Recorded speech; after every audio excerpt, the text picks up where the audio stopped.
coming out this evening. We're competing with this beautiful weather, so I really appreciate your coming out tonight. My name is Bill Quigley. I am both a history teacher at the Governor's Academy, and I have the privilege, the good fortune of being Chloe's teacher in the course where she did this historical research last year. I'm also one of on the board of directors of the museum, which has been a great privilege. I'm in my third year doing that as well. It's a wonderful organization. I think most people who are here tonight are already affiliated with the museum, and so you know that already. If you're not, we always say we'd love to have you join us as a member as well. I would just like to briefly introduce Chloe Kim, who's from South Korea. She herself is going to tell you about the subject of her research and her thesis. I will just tell you this, that I've been teaching now for almost 35 years, and I can't think of another student in the hundreds and hundreds and hundreds of students that I've taught who has accomplished what Chloe has accomplished. And that is that her subject lacks any secondary source information.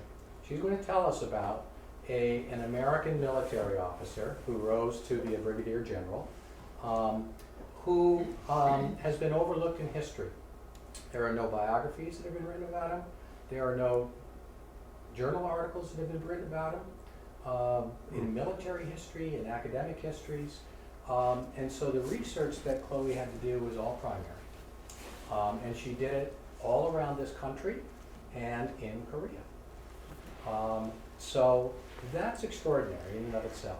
The other thing that's extraordinary is that it resulted in an exhibition that she curated at a major museum in South Korea, the United Nations Peace Memorial Hall, last summer. Afterwards, if you'd like, you'll see some of the images from that exhibit that she did. This is the full exhibit. These are photographs of all of the panels, the posters that she put together for this exhibit, which ran for 10 days at the UN Peace Memorial Hall in Busan, South Korea. So this is not, it's a little unusual. She is the 8th governor's student to present his or her historical research at the museum. But unlike the others, this has nothing to do with local history or even regional history. This is a man who was from Kansas, but he's an American, and the museum and I thought that it was worthy of her presentation for the two reasons that I've shared with you already. So without further ado, Chloe Kim.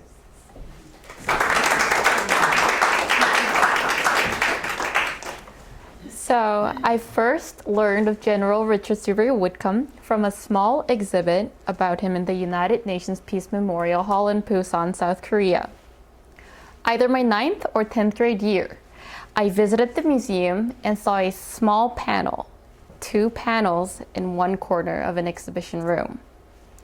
That exhibit triggered my interest as I've never heard of General Whitcomb before, even though I had studied Korean history about 10 years.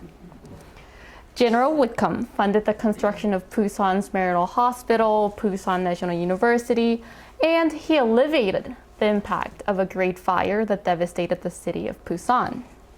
His outstanding accomplishments caused me to wonder why he has been overlooked in history. So I decided to write about him for my thesis project in AP US History last year. So I contacted the museum, but they did not have much more information about Whitcomb. The staff, however, did refer me to the Joint ROK US Military Logistics Center in Daegu, where another memorial to Whitcomb was about to be dedicated. I learned that the access to the dedication would be by invitation only. But as my father is a politician, I was lucky to have extended an invitation. The ceremony took place during a winter holiday of my junior year while I was still working on the paper. With a bit of audacity, since I was supposed to quietly observe the ceremony, I interviewed Commander Kim and several other American soldiers in Daegu Military Logistics Center about what General Whitcomb means to them. I was fortunate to meet there a Pusan National University professor who shared his resources with me, including a letter Whitcomb wrote that describes his childhood. So here, the 6 panels behind the people are the small memorial to Whitcomb. And then the commander Kim told me that he intentionally chose this place in this big conference room where all the vital decisions are made to constantly remind the humanitarian values that Whitcomb contributed to Pusan.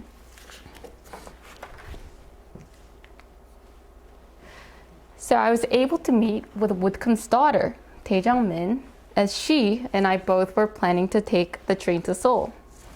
A resident now of California, Ms. Min had come to Korea for the ceremony. I was extremely fortunate to interview her on the train. She gave me profound insight into Whitcomb's personal life and his relationship with her mother, Myoso Khan, who attended the ceremony also.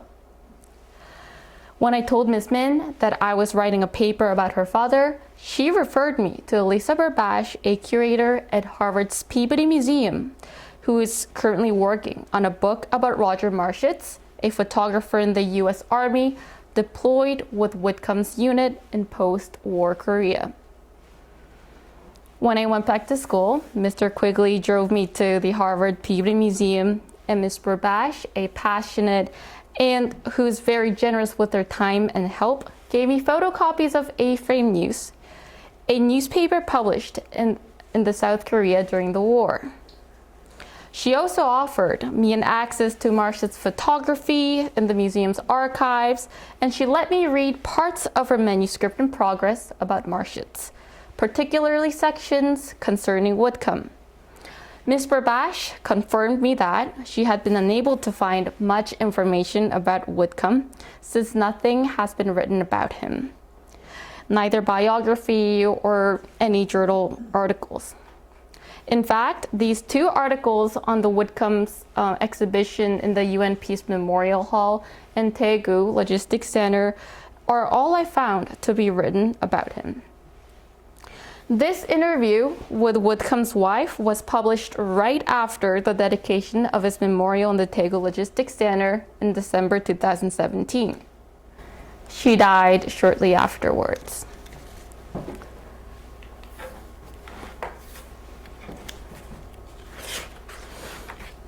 As an international student who flies back and forth America and Korea, I was able to gather scattered resources and fill gaps in the UN Peace Memorial Hall's exhibit about Whitcomb.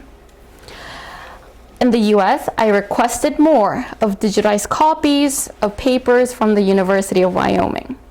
This correspondence, primarily between Whitcomb and his siblings, concerns his war experience in Normandy landings in 1944 and US reoccupation of Philippines in 1945.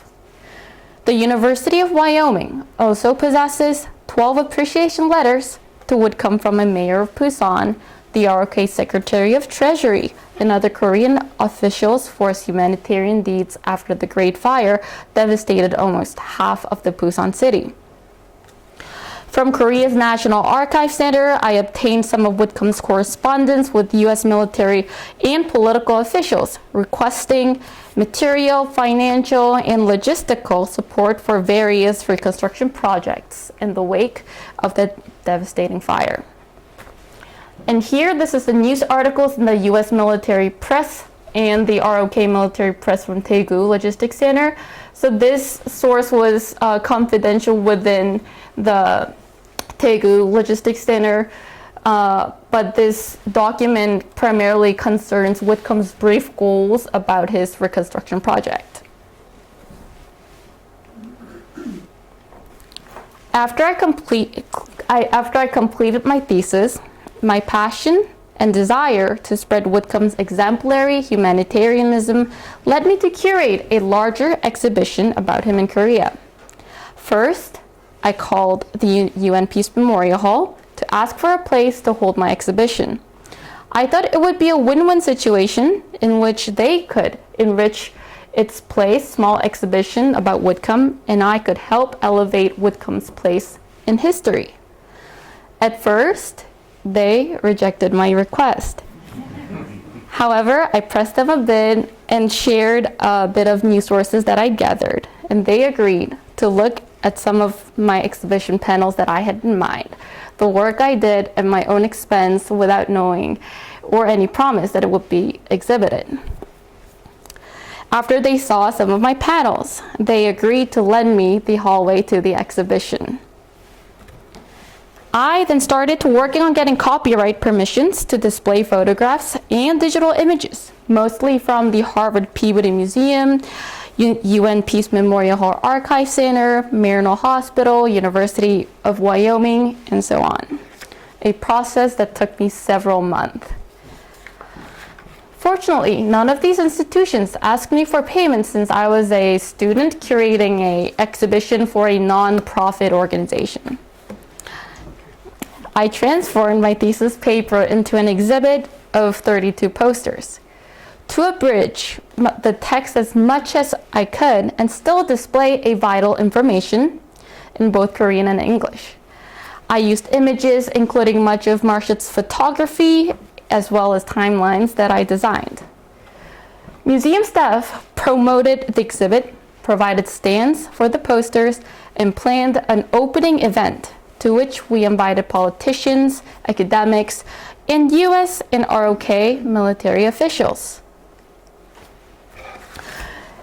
Not only did the Daegu logistics commander and Professor Kim come, but also Whitcomb's daughter, Maryknoll nuns, and the president of the Pusan National University. The event was reported on television, and the UN Peace Memorial Hall subsequently offered me the opportunity to co-author a forthcoming book about General Whitcomb that it is producing.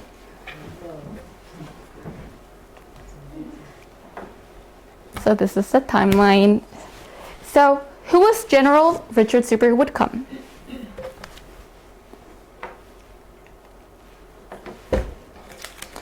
He was born in 1894 in Kansas. His father practiced law as well as taught university students, and his mother was an ardent writer and a first woman to teach law at Washburn University.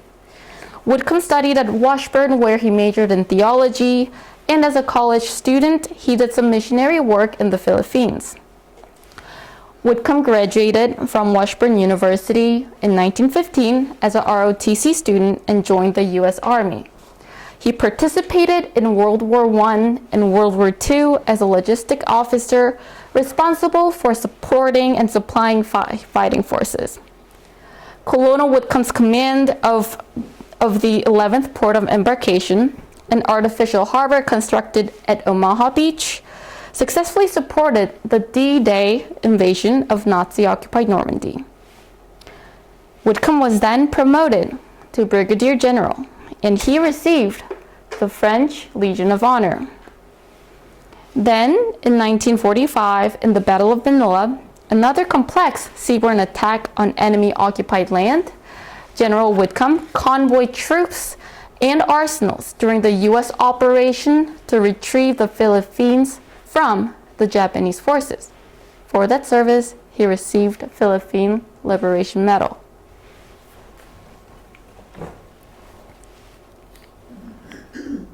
So here, Philippine Liberation Medal, and this is the French Legion of Honor.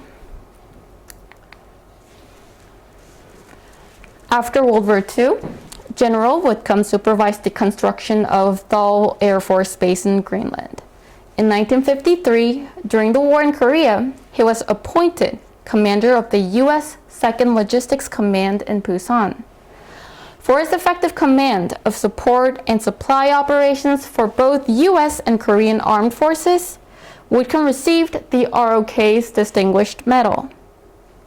From July 1953, when the armistice was signed, until his retirement in the December of 1954, General Whitcomb used his logistics skills to manage an extraordinary numbers of projects to restore social and economic welfare of Pusan. After his retirement, he remained in Korea, married a Korean woman, and continuously worked to create diplomatic bridges between U.S. and Korea as a political advisor to Korean President Syngman Rhee. He also served briefly as a military advisor in ROK during the Civil War in Vietnam.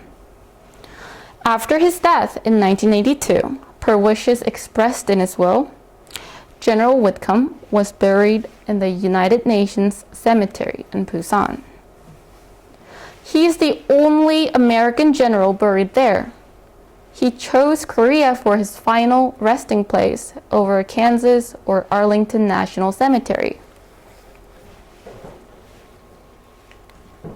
My thesis is that General Richard S Whitcomb, the highest ranking American soldier among the remaining 36 in the United Nations Cemetery in Busan, is wrongfully ignored in history. He deserves historical recognition not only for his accomplishments in the Korean War, but even more for his contributions to the rebuilding of South Korea.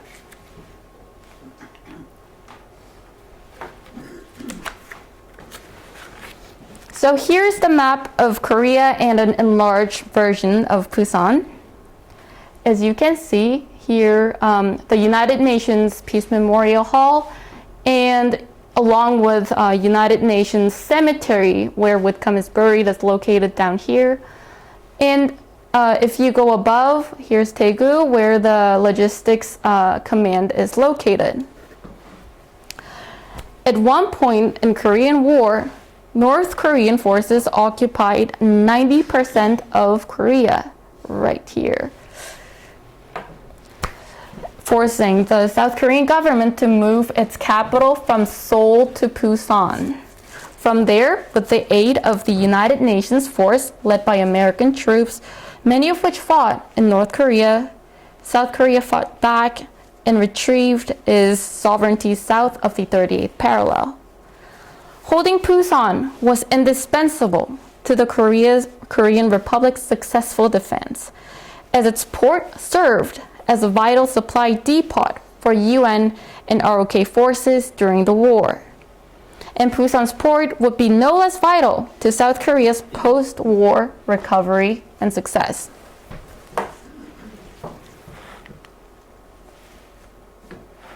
In November 1953, a small fire in Yeongju-dong, a war refugee camp, aggressively spread to Busan Station, destroying almost half of the Jang district, and most of the essential institutions such as Busan Station, Busan News Broadcasting Center, and Busan Post Office, paralyzing the city's major transportation, communication, and broadcasting system. The total estimated damage was equivalent to $17 billion today. Largely incapacitated then by the devastation of the war, Korean government was unable to offer an assistance. Even though his own office was burned down, General Whitcomb, without hesitation, released army supplies to alleviate the immediate starvation crises and to build temporary shelters for the fire victims. He short-circuited regular U.S. Army rules to divert resources to Korean civilians.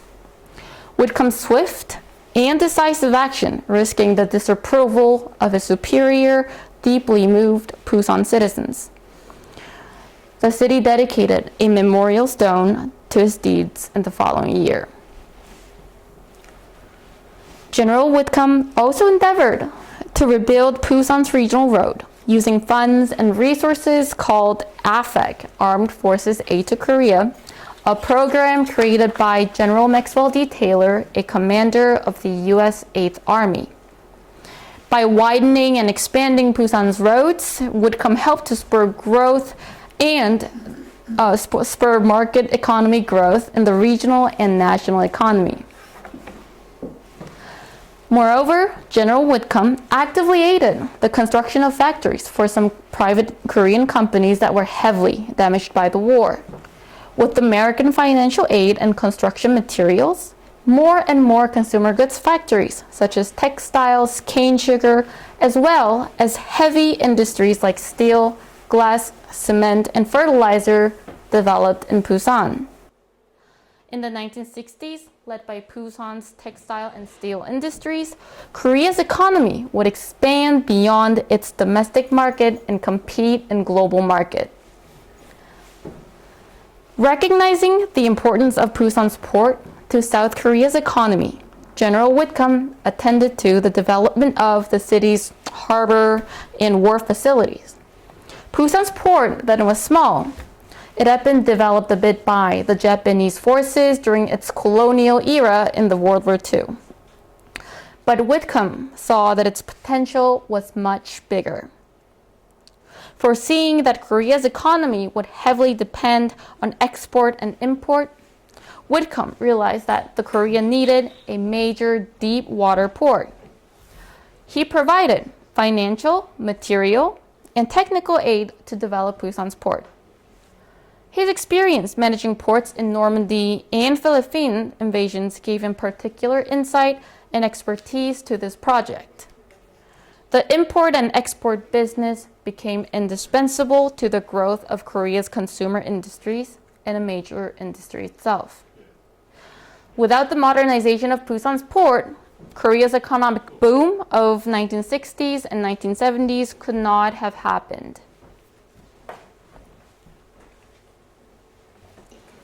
During the war, U.S. Army Mobile Army Surgical Hospitals, or so-called MASH units, treated many Korean civilians as well as soldiers. After the war, most Korean patients were still untreated when the MASH units left Korea.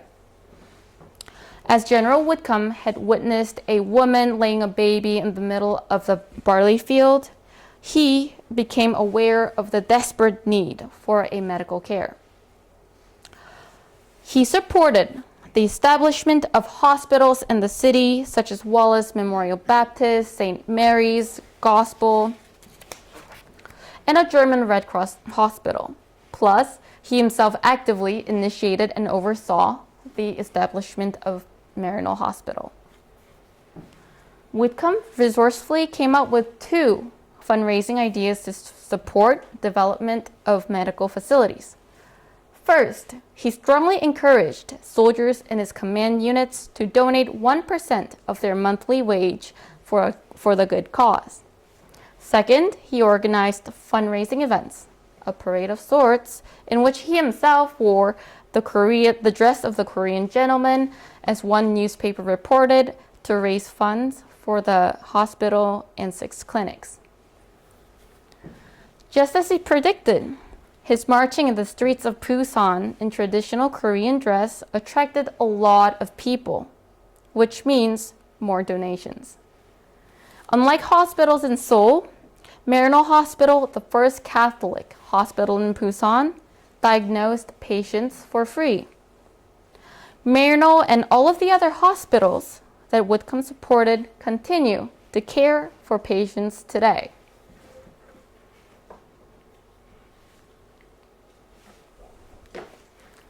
The horrendous war cast 100,000 war orphans into the streets, many of them in Busan. Addressing this humanitarian problem, General Whitcomb and General Taylor established many orphanages with AFEC funding and support. From his college experience as a missionary in the Philippines, Whitcomb knew the importance of an early education and basic security for children to develop healthy lifestyles and good values. Whitcomb did not just construct orphanages. He cared deeply for the children in their care. In one letter, Whitcomb's sister wrote that he, quote, visited the orphanages weekly and gave a prayer for the children, end quote. He ardently encouraged units in his command to, quote, donate clothes, presents, money, or other items, end quote, and even to volunteer in the orphanages.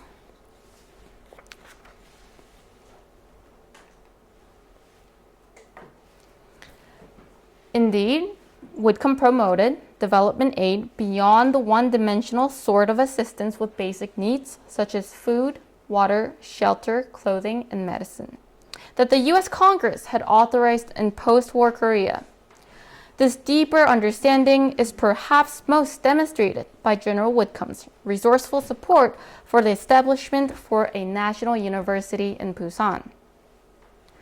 Whitcomb persuaded President Rhee and the governor of Gyeongsang-nam province to donate 1.6 million square meters of land in the Changjeon district of the city of Busan for the National University.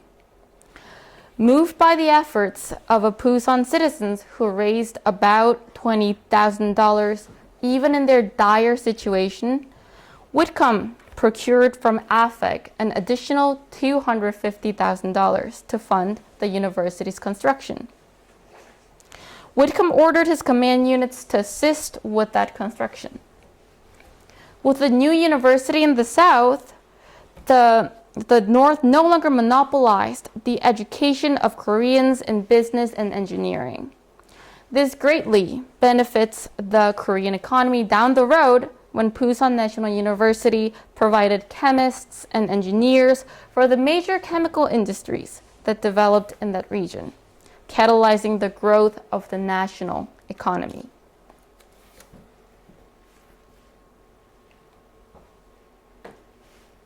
Whitcomb truly loved Korea. Instead of imposing American culture, he appreciated Korean culture and understood its value. Here he is wearing a traditional clothes in his office. I conducted interviews with Koreans, local Koreans, who lived through the Korean War. Some of them remember General Whitcomb as the, quote, blue-eyed grandfather, end quote.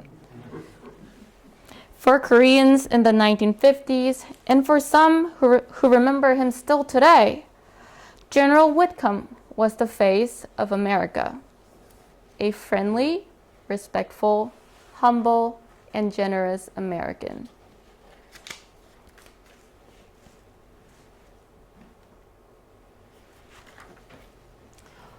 War is not done by guns and swords, and it remains undone unless it is done for the people and the country. General Richard S Whitcomb. The traditional view is that the Korean War, if not a lost cause, was something less than victorious. However, the revisionist historians argue that the Korean War was a victory. South Korea has since flourished under democracy and is now in a position to extend aid to other countries. In 2013, on the 60th anniversary of the armistice, a permanent Korean War exhibition was opened at the Pentagon in Washington, D.C. At the dedication, Korea's ambassador said that the Korean War has been known too long as the Forgotten War, and he suggested it to be remembered instead as the Forgotten Victory. The name flies now on a banner in the Pentagon's exhibition hall. Richard S Whitcomb's command of army supplies was as important to that forgotten victory as the work of generals whose strategic commands sent troops into battle. In the aftermath of war in Korea, General Whitcomb's command built foundations for something greater than war. His humanitarianism blew hopes into the dreams of Busan's people, and with that spirit, Korea achieved the miracle of the Han River. General Whitcomb was a warrior who reached out to soothe the destruction of the war, a forgotten hero who deserves to be lauded in history. I'm glad to have had this opportunity to help commemorate General Whitcomb, and here are some more photographs taken at the opening of my Whitcomb's exhibition, photo exhibition. Thank you.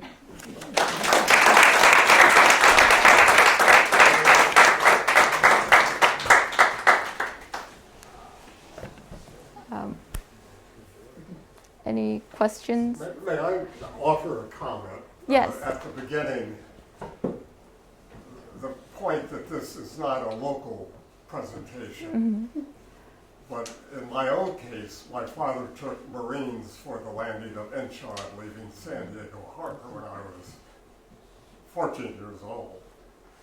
We also have a friend here that works at the library, whose father flew 100 missions over the Korean during the Korean War, to earn a Distinguished Flying Cross. So the war touches many people.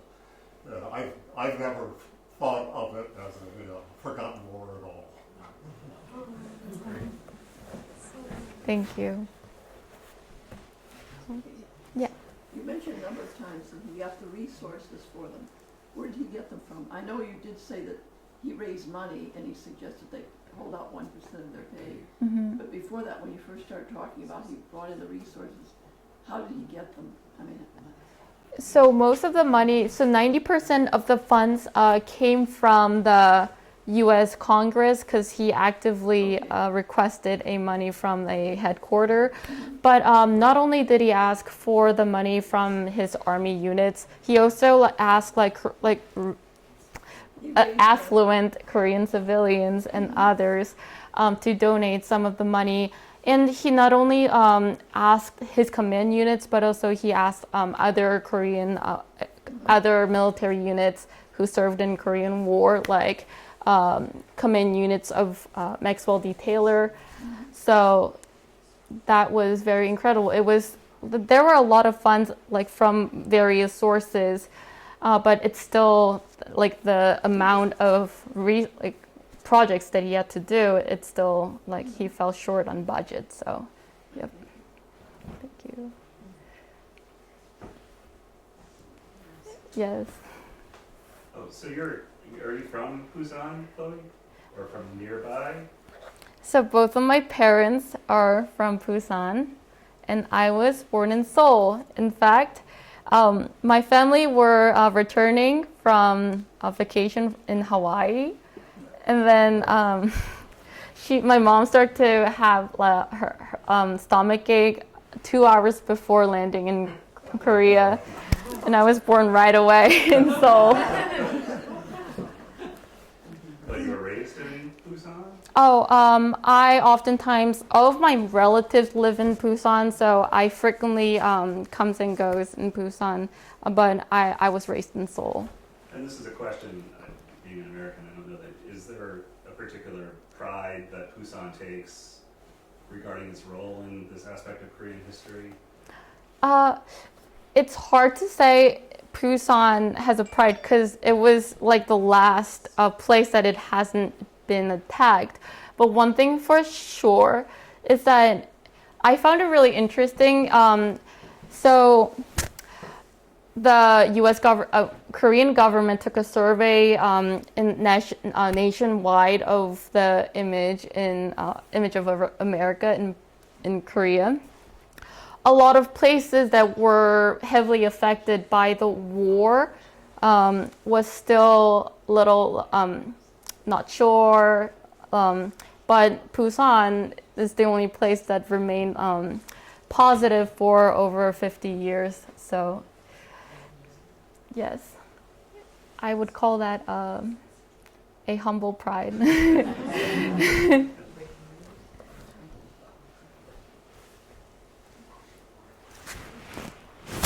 Any other questions? Okay. how old was he? You said he got married, Mm-hmm. and he must have been 60s, 70s? 60. 1885, you said he was born? Mm-hmm. Okay, so by the 50s he was Yep. 65. I also forgot to mention about. I wanted to include this information, but his wife, Myoso Khan, was very active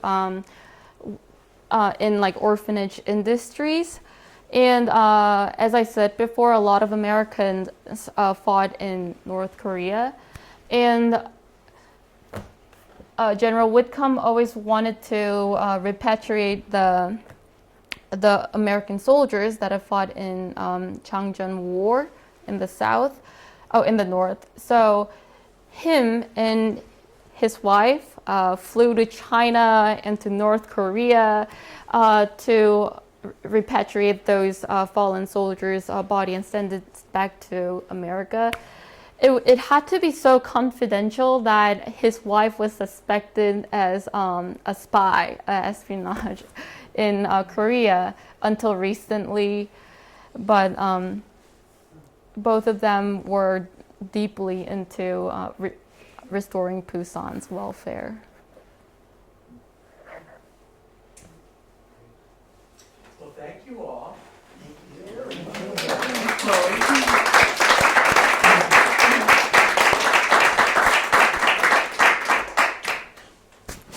You're welcome to take a look if you want at the booklet that she's brought as well over on the table.